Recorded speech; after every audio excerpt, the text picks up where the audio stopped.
Matt, you got a haircut. I did.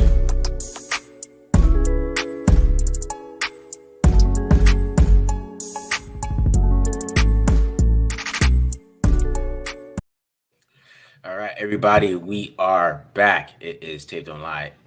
Favorites podcast, favorites channel, favorites everything. We are back. You guys already know what to do. Hit the subscribe button, subscribe. Hit the like button if you like it. Hit the dislike button if you don't like it. Leave a comment if you like it. Leave a comment if you don't like it.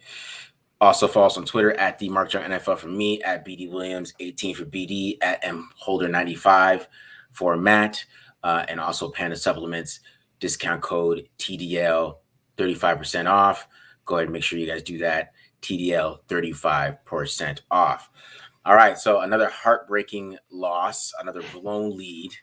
It reminds me of 2018. I see a lot of people talk about 2017. I feel like this is 2018 where they had like two blown leads that year too. I feel like some 10-point leads, but I mean this was 17 and 20. But yeah, I mean the Chiefs just started going. I mean, once it went up 27, I mean they didn't get the ball back. It was already 2017 when they got the ball back, and then they had that stall, and then it was 20. And it just kept going because the offense before the last drive they scored on 2 of the 3 drives that they had. So, I mean, they didn't have football at all. But, it was just ugly from just everything after they went up 20-7, to be honest. So, your guys' thoughts? Unfortunately, the refs, the officiating had a big impact on this game, right? I mean, we saw that interesting roughing the passer call to Derek Carr where he got stripped prior to, going down. So it is gray area. I understand why, there's like some consternation, I guess you could say, about it. Yeah. But you could definitely tell those officials got a little shaky hearing how much that crowd was into it. I don't know how much of an effect that had on the game. But it's unfortunately something that people are going to be talking about, going like when they're talking about this game, how much the refs and how much the officiating were involved in it. So like that's my my first take. But yeah, I agree. There probably wasn't ever a point where the Raiders should have felt like their lead was safe against the Chiefs. This is a team like they can score until the very last second of the game. Yeah. So going up early, they said that was their game plan. So, but in the end, wasn't enough. Yeah. Go ahead, man. Yeah, I was just gonna build off what BD said was talking about with the refs. Like, I hate complaining about the officials. I can't stand people that complain about them constantly. That's one of my annoying parts of Raiders Twitter that seems to happen every year. But this one was like I was like legitimately like kind of like what you said, like. Raiders got the benefit of some bad officiating too, but like they made themselves a part of the game. Like, you know what I mean? Like, yeah, it's like the cardinal sin of being a ref. Like they were a factor in the game. Like BD was talking about. Like if I do my X Factors column every week, it would be one of them. In hindsight, one of them was the refs because they literally were a factor in the game. That's just annoying me. I had to get that off my chest. But like you were talking about, Marcus, even when they were up 17-0, I turned to my wife. I'm like, the sad part about this is they're up 17-0, but it's midway through the second quarter. Like, yeah, like this is way too much time, and like I knew in the back of my mind, like this isn't quite gonna last. And then second half when they came out, Chiefs scored, Raiders. Was that the drive that they went 3 and out and they had 3 penalties on 3 plays? That's how they opened the second half. Yeah. Uh-huh. After that, I was like, all right, this game's over. And it ended up being closer. I mean, to their credit, it's funny. Like I was debating this with myself after the game in the last 20 minutes while I was stewing. I'm like, I need to let this go because I went into this knowing they were going to lose, and I didn't even think they were going to cover. And they lost by 1. But they should have won the game. But yeah, and that's the frustrating part. This is what the Raiders do. They pull you back in just to let you freaking down one more time. They're the best at it. Yeah, they had a chance to win it. I mean, I'm curious to hear your guys' thoughts on, a couple things. Obviously, people are going to be talking about going for 2. Mm-hmm. Should we delve into this right now at this point in this juncture right here? Here's what I was just going to say. That decision I think worked out in exactly how McDaniels wanted it. You know what I mean? Like you tie the game there. The Chiefs, BD, I saw you tweet about this. You tie the game there. The Chiefs are going to go full Mahomes mode. You haven't stopped them. Your defense is gassed. Like that's been pretty clear. That's been one of the biggest problems all year. Is they whatever reasons they got to do some more gassers after practice or something and figure that out. But yeah, like they weren't going to stop him. But if you take the lead, obviously you still have a chance to win. And if you're behind, you get them into turtle mode. You get them in the 4-minute offense. Even when they are throwing it, they're throwing it short. And you kind of take the ball out of Mahomes' hands a little bit. I mean, they were still chucking it up. And it worked out. You just got to go and score on the other end of it. You know what I mean? That's because so Adams, he's gonna get in trouble. I hope he doesn't get suspended for doing that stupid stuff. But he had that huge drop, man. I mean, that was a huge drop. I mean, we could talk about refs and we could talk about the defense missing tackles. We could talk about, but man, he's got to catch that ball, bro. Like you got to catch that. You traded a first and second round pick for you. We paid you all that money. You got to catch that ball. You know what I'm saying? You got to catch it. I'm sorry. There's no, if you're wide open, he actually should have caught that and ran for a touchdown. To be honest, he should have caught that and ran for a touchdown, but he didn't catch it clean. So then that's why he tried to get his feet down. And he thought he had it on the first catch. He didn't think he was going to bobble it. You could tell because that's when he dragged his feet, and then he went to avoid the contact or whatever from that safety, and didn't have his other foot in town. Like he thought he was going to have it on the first grab and didn't. It was tough because that was game. That was game, man. I'm sorry. Well, I mean, the last play of the game, I was screaming at the TV. I was just so geeked. I saw that the Chiefs were in cover 0. I was like, okay, go, please, shot play, do it. They did it. I was like, okay, that's huge balls. 4th and 1, game on the line, shot play. And then, obviously, the wide receivers run into each other. What play is that? Was there something wrong with the splits? Is that the route? It's ghost, but Adams is gonna do his thing, and then Renfro is gonna do the perfect timing thing. So Adams is doing his thing to beat the guy, right? And then Adams beats him, and then Carr throws it up, but Renfro has already ran the route that he's supposed to run it. People are blaming on Renfro, but I don't think Renfro was wrong there. I think Adams was doing his thing, right? And then he won, right? But Renfro, he's running his route too. So, but yeah. Also, I mean, Renfro's been out the last 2 weeks. Yes. Like we've been talking about a lot this year. They are not still a group that's not used to playing with each other. That's a timing concept a little, you know what I mean, with the crossing, with whatever. So, yeah, but because Renfro didn't. I will say Renfro didn't have awareness on that play because I feel like he's got to feel Devontae's there though. Because I feel like he turned around and he was like, "What are you like?" I feel like there's got to be a little bit of feel there too. Okay, you got to see the field. You got to see what your players do is next to you. There's a lot of that, and that comes in this offense. And I mean, it's difficult. I mean, there's one play where Derek Carr threw it to Devontae Adams. He was blocking. You know what I mean? And these guys are still out of the sync, and they're still putting up 29 points again. That's the frustrating part. They still put up 29 points in this game, and they had a chance to win this game. They should have put up 32. And it wouldn't even matter about the tackling or the defense if he just catches that damn ball. So, anyways, the football comes down to one play, refs, whatever, holding calls, 2-point conversion. Anyways, go ahead. I'm just saying, circling back to BD's question, what's your take? Obviously, Adams' play obviously makes it negated, but what's your take on the 2-point conversion? We're putting the hot seat. I mean, they couldn't stop him, right? So, and I mean, they're picking them apart to the air.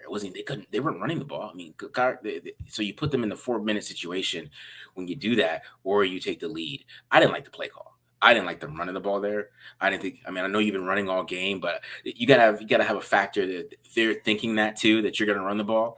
And I really think they should have went like a play action shotgun type of play or something like that to kind of open up things or isolate Adams one-on-one with some kind of things. I mean, you could do that in the 2-yard line. It's harder. You can't really double team at the 2. In McDaniels' defense, though, I think it might have been an RPO because if when your Carr hands it off, he's kind of looking to the right. So I think it might have been an RPO, and he just gave it. But yeah. Do they run frontside RPOs? I've never seen one.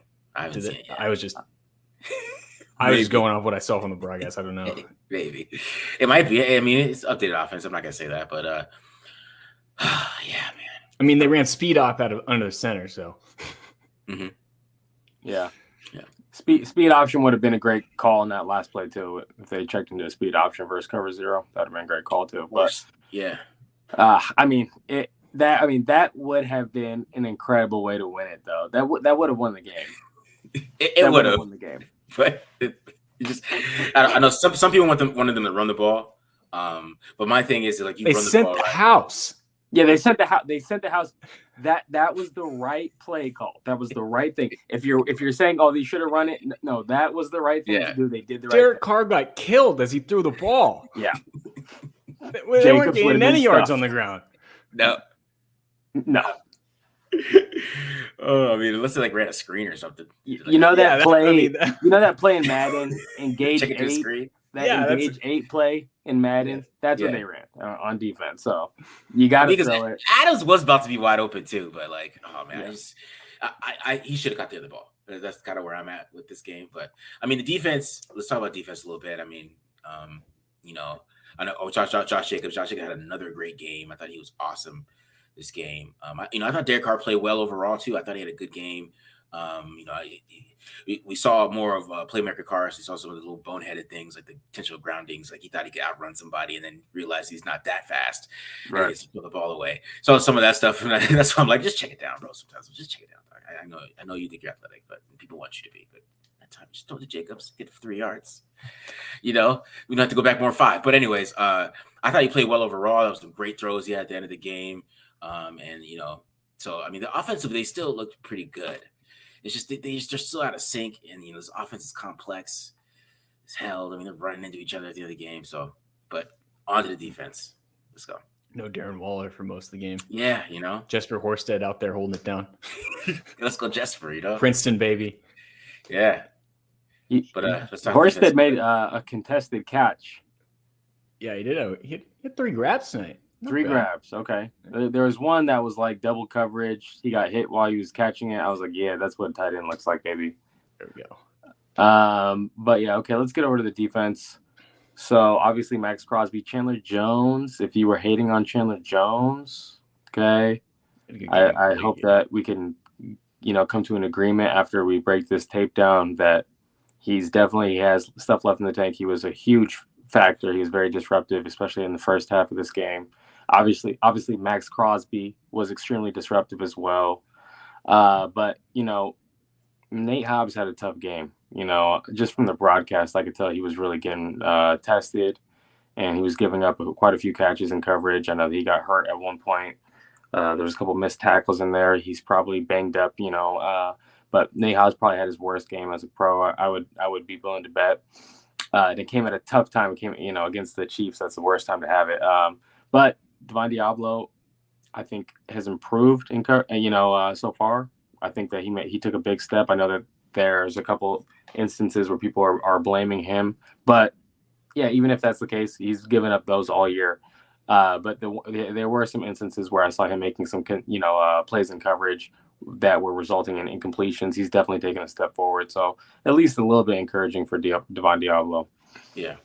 They just couldn't tackle today. I mean, that's really what the whole problem was. They could not tackle Travis Kelce. I mean, Travis Kelce had a couple easy touchdowns. I think Deron Harmon just tackles him before he gets to the 1, but he just whiffed, and then he's in with the end zone. And then he had that one where he caught the ball and ran all the way like he was Kyler Murray on the Raiders. And they couldn't tackle him. And then, you know, I felt like they were trying to knock the ball out. Did you see something on tape about fumbles or something? Because I feel like they were trying to get the ball out instead of making some tackles, and like they're getting some extra yards on that 3rd and 17 run or 2nd and 17 run. They weren't even trying to tackle. Yeah, that explosive play that resulted. There's a little bit of it was a miscommunication because Hobbs must have felt like someone else had him engaged, because when you're the second guy, you're supposed to go for the strip, but there was no first guy. So Hobbs is going for the strip, and then Abram also came in going for the strip. No one's actually going for the tackle. So just little miscommunications like that for that big explosive play. But yeah, the cutbacks from Travis Kelce, that definitely hurt. I think this Pacheco guy had a good run. You know, McKinnon had a couple good runs. Yeah, I mean, when I chart it, I'll find out how many explosive plays that they gave up. But it definitely felt like, at least in the first half, obviously, they were doing a pretty good job. Second half, hit him with that Travis Kelce stuff, that, you know, that all that motioning into like a 4-man stack. And, you know, how do you really defend that? It's extremely difficult. You know, they had some plans for it. I'll say that Graham at least threw some different things out there. It wasn't like he was just lining up in his base and hoping that it worked. Like he had some things up his sleeve, it looked like Merrick was shadowing Travis Kelce the majority of the night. Not that it mattered because Kelce had 4 touchdowns, but I mean, they did slow him down between the 20s. They just had no answer for him in the red zone. He only had 27 yards. He just had 4 walking touchdowns in the red zone. It was they could not tackle tonight. And that's why I felt like they were in bad position. They just couldn't. The tackling was just awful. I don't even know how many missed tackles there is today. There's gonna be. I feel like there's gonna be like 20.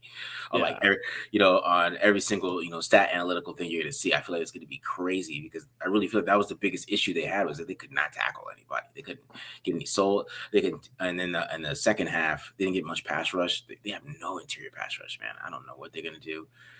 But God. So somebody asked me about that. Somebody asked me about like Bilal Nichols getting like no pressure. Honestly, like after tonight, he's the guy we need to be pointing to figure out outside of Chandler Jones than anything. But like someone asked me about that, like why aren't they bringing in Ndamukong Suh as like the natural one that everyone's going to turn to? And I like sat back and thought about it because I on my Friday episode go through like all the visits and stuff. Yeah, I don't think they think the D line's a problem at all, which is weird. Like they bring in cornerbacks, they bring linebackers, they bring in like offensive linemen. Obviously, they've even brought in a few wide receivers. I don't remember them bringing in like one defensive lineman even for a visit. Like it's weird. Like it's one thing where I guess like they just look at it as they have so much like they have guys like a Matthew Butler and Neil Farrell, who Farrell was active for the first time today. Yeah. Like they have those young guys that they don't want to like give up and risk waiving and like taking off the roster maybe. But I mean, and then they paid Bilal Nichols, but he's obviously not doing what he's been brought in to do. So yeah, and they're kind of weird with the defensive line because I thought Matthew Butler didn't play bad last week. I don't know why you bench him this week and then play Neil Farrell this week. I mean, like is that like a matchup thing or like? Go ahead. I know Hankins was out, so I don't know. Like I think they wanted maybe they wanted Farrell to replace Hankins, but I mean, that's to your point. I guess if they're swapping out Hankins for Farrell, the math still works. He was a healthy scratch, right? Wasn't Hankins a healthy scratch? I don't know. There's only so many run techniques that you can have against the Chiefs, Yeah. So, but then why would you bring? But then why Farrell over the pass rush? Maybe he's a better pass rusher. Butler's a better pass rusher. I was confused by that too. So I don't know. Maybe another one of those messages that this coaching staff likes to send. Who knows? I mean, how long do they feel like they're going to be here? Like they're very comfortable with these messages. So dude, that's some comfortable stuff. You're sending messages. I don't know. I don't know. Just speculating. I'm sorry. They do like to that point. Like McDaniels does like I don't know if this is just his new like Zen Josh McDaniels, but he does seem like very like weirdly okay with not starting out with starting the season the way they have. Like it's like he's like. Because he's like got the Aaron Rodgers relaxed vibes. Yeah, they think they're the Patriots because the Patriots can start slow. They were 2-4 last year. We start slow and then we adjust. And yeah, they're playing better. They're playing better on offense. They are. I mean, you could look at the stats and some of the things, but they still put up 29. I mean, like I said, they should have won the game. They had to make the right play call on 3rd and 1 right there. You catch that ball. Daniel Carson, he's money at this point. They make it. It's 32-30 even with all the stuff that we're talking about. So, they're playing better on offense. I mean, the schedule is going to get easier from this point, but you can't be 1-4, man. They just not with the expectations you had. You know what I'm saying? So it's just ugly on that side. So can't be 1-4, but like you said about the schedule, they got the bye next week, then the Texans at home. So 2 weeks to prepare for the Texans.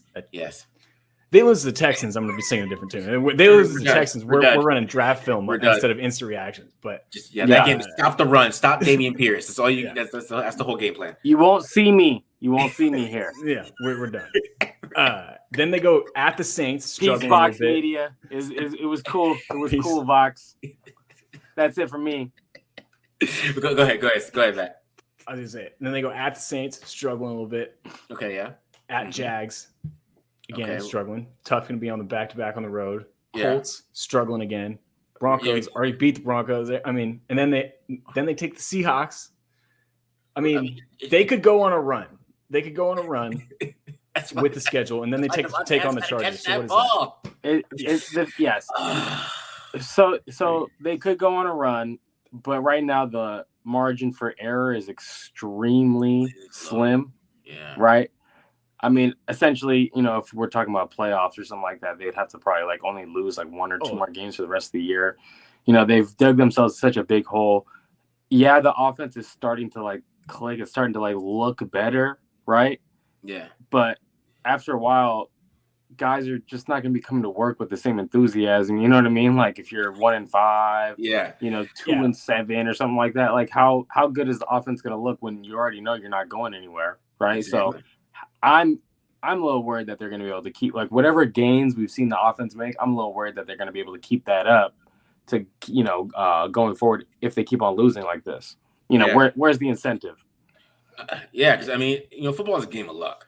To me, it's always been a game of luck. A little bit. Teams get lucky. The ball bounces in weird ways and lands in somebody's hand on one team, and the next other team is at pick six. It's so weird. And last year they won these close games, and now they're losing them, and that's really what it is. And that's how the NFL flips. One year you win the close games, next year you lose them. That's why you want to have a great defense and a great offense, so you beat everybody like the Bills do, like by 38-6. Point differential equals Super Bowl team. So if you gotta have a Super Bowl team, you got to beat everybody 38-6. And then sometimes you get upset, but no, most games are 38-7. And the Raiders fans haven't had that in a long time. We haven't had that since like 2001. All these close games and heartbreakers. And it just happens. I think that's part of NFL. I feel like that's part of too what gives this season like a 2017 feel is like in 2016 they were winning the one-score games, make the playoffs. Obviously, like last year, they're winning. Now it's getting flipped. That's where it's feel like it's spiraling out of control. But yeah, I say they could go on a run. No, they have to go on a run. They have to go on a run. To correct myself a little bit. Yeah, they have to go on a run. And I feel like that's their plan. Like they feel like they can. Guys, it's a long. Because I bet McDaniels right now, this whole press conference talking about it's a long season. We want to finish the season strong. We want to do this. We want to do that. We know we got a time ahead. We're gonna hit the bye week. We're gonna adjust to how teams are playing us. We're here all that stuff. And maybe he might be right, but man, you guys got to figure that out quick. Do you guys think? Because you hear me like there's some other fans that will come. They're coming with the pitchforks, my dude. So, man. Yeah. Well said. They're coming. Some already have them. Some been waiting. They've been waiting. They didn't like you from the jump. And you're over here going 4-on-2, and I don't know. Hindsight, it looks good if it works. It didn't work, so obviously criticism is going to be levied that way. But what do you think about? You think Kuntz is going to get cut? I'd probably. Oh, that was bad. I mean, I know people hated that penalty, but man, you can't grab the guy like that, man. That's a ref. That's a ref just flaunting his knowledge of the rule book. Like, bro, what is that? Come on. It's like the same premise as like defensive holding, right? Like if you hold like if you like got it on a combo and a double team as defensive tackle and like you hold the lineman to let the linebacker free, but when you're already on like a limited snap count, which for whatever reason, I mean, I guess tonight didn't make a difference, but like Malcolm Kuntz is. And then that's the play you get remembered for. That's a tough one. That's a tough one to come back from. Because that's a 7. Yeah. 7-point swing. 7-point swing. I was going to say 4-point swing, but yeah, I forgot he missed it. So yeah, they were heated. I haven't seen him like that yet. That's the first time I saw him lose his composure. Yeah. McDaniels. Well, it's a Patriots coaching staff, and that was basically Malcolm Kuntz not knowing the rules. You got other rules, man. Patriots, yeah. You can't grab the guy. And they're waiting for makeup calls. They at that point, right? They were looking for makeup calls, and you just gave him an opportunity by because he didn't have to grab him. There was no point in grabbing him. So the guy didn't even get free. Right, it didn't even work. He ran into the wing. That's what I'm saying. He's definitely Cleveland Farrell, do your job. I tell you, Cleveland had done that. See. That's why he plays. Yeah. Right. Cleveland also got a hands to the face on Cleveland also punched Kelsey in the face, which is actually pretty hilarious. And then, like, very clearly, guy missed out of place in coverage, like dives on him. Like, bro, you can't do that. You get away with that in the trenches. You don't get away when you're 5 feet away from the ref. I know, man. I was just saying because after the booze and everything, I'm like, oh, here we go. ESPN, it's all ESPN talked about. Like, oh, we're not gonna talk about how Patrick Mahomes is 12 for 20 and 98 yards. We're just gonna talk about that became the narrative, and the rest were like, oh, here we go. They knew they weren't getting out of Arrowhead alive. Facts. Arrowhead was ready to riot. The rest were scared. As soon as Michael Koots just grabbed him a little bit, he's like, flag, Right. So half those people were at the Capitol on January 6th, anyways. All right. Those Chiefs fans, are you kidding me? They know how to get down. All right. Zebra lives do not matter to that group.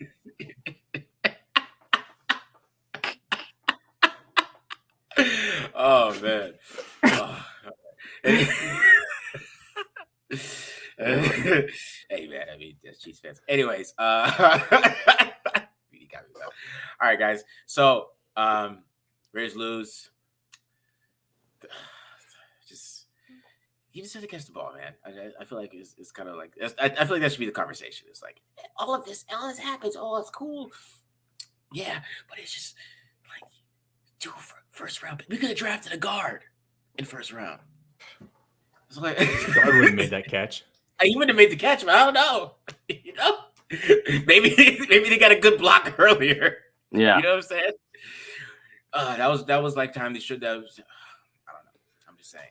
You got big time players, big time moments. That's a big game. We're supposed to. They're +7 underdog. You got to come out with that one, man. That's your job. I mean, you already had the great catch earlier. It was just frustrating.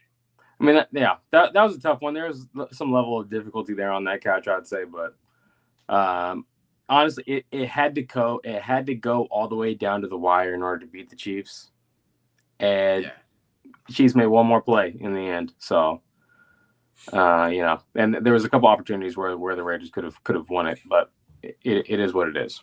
Yeah, didn't win one over there in Arrowhead. It's a tough place. It's obviously you see the crowd can really get involved, so it's a tough place to win. Yeah. That game really changed as soon as that call. The refs they started making some calls on the Raiders. I was like, completely changed. On the bright side, that's 2 covers in a row. Good teams win. Great teams cover. I'd rather get their butts kicked. I'd rather lose 38-14 than lose like that. But okay, here's also the bright news: Raiders have first overall pick right now. If the draft were tomorrow, right? The Panthers are also 1-4, right? Yeah. So the rate, yeah. I mean, I guess a tiebreaker, but yeah, we're getting 8-9, guys. I know this is gonna. I know it sounds. We can talk about whatever, but I know this is gonna be 8-19, which is gonna give us some like hype to go into 2023, which is I'm gonna be mad about. That's what I'm saying. They're gonna go on the run, and then they're gonna lose to the Chargers and the Rams, and we're gonna sit here and say why'd they go on that run? Yeah, exactly. So that's what I'm mad about. That's what I'm mad about the start because I know how it's good. Like, so they're just gonna finish, and they're still gonna be picking at 17 anyways. So. We'll see. Yeah. I don't know. If it falls apart, it does. But it's too many close games, and it's just I know they're gonna find a way to get to 8 or even 7. If they get to 7 and 10, there's gonna be people like, look how they ended the season, and so we'll see. We'll see, man. Only gotta go 6 and 6 to get to 7 and 7, bro. 7 and 10, bro. Yeah. this is a great time for the bye week. Yeah, I normally hate the early buys, but this is I'm tired of Raiders football. Actually, let me go with some ALPA week, man. I got some quarterbacks to watch. Get some quarterback breakdowns going. You know what I mean? Yeah, I was gonna say both for the Raiders and for me personally, so I can stop watching the Raiders for a little bit. Me too, man. Tired of this. It's frustrating. Tired of it. All right, guys. We're out of here. We're getting weird and crazy. We're delirious. It's it's late. Raiders wanted to give us a game. I was just upset. I'd rather just get blown out than actually almost beat the Chiefs in Arrowhead. Instead of just win, baby. Just win or get blown out, baby. just get blown out, baby. It's just that gives us a saying, man. We're gonna change the banners in Allegiant Stadium. Yeah, man. Marcus just wants to turn the TV off sooner. That's all it is. It's Monday Night Football. Marcus is trying to get to red zone already. All right. Yeah, man. So can I watch a replay? Yeah, you know what I'm saying? Or I got House of Dragons to watch. You know what I'm saying? Yeah, it was nice. I'm just saying, like, if you're gonna get me intrigued, you're getting to a 17-0, and I was like, oh man, I'm not gonna get hyped. I'm not gonna say anything. I'm not gonna talk any mess. I'm just gonna wait, and of course, so yeah, good. All right, and guys. you've come full circle as a Raiders fan. Then, if you know a 20-point lead, 17-point lead is not good enough. How tortured have we been to be up 17 and be sitting there thinking, would you guys be comfortable up 35-7? I don't know how comfortable I'd be up 35-7. Not against the Chiefs. I was saying with the 17-point lead in the second quarter that there's too much time on the clock. Yeah, for sure. It was literally like, yep, seen this movie, been here before. Yeah. All right, guys. We're out of here. We're going too long. We're getting crazy here. So, all right, subscribe. All right, guys, we're out of here. Peace.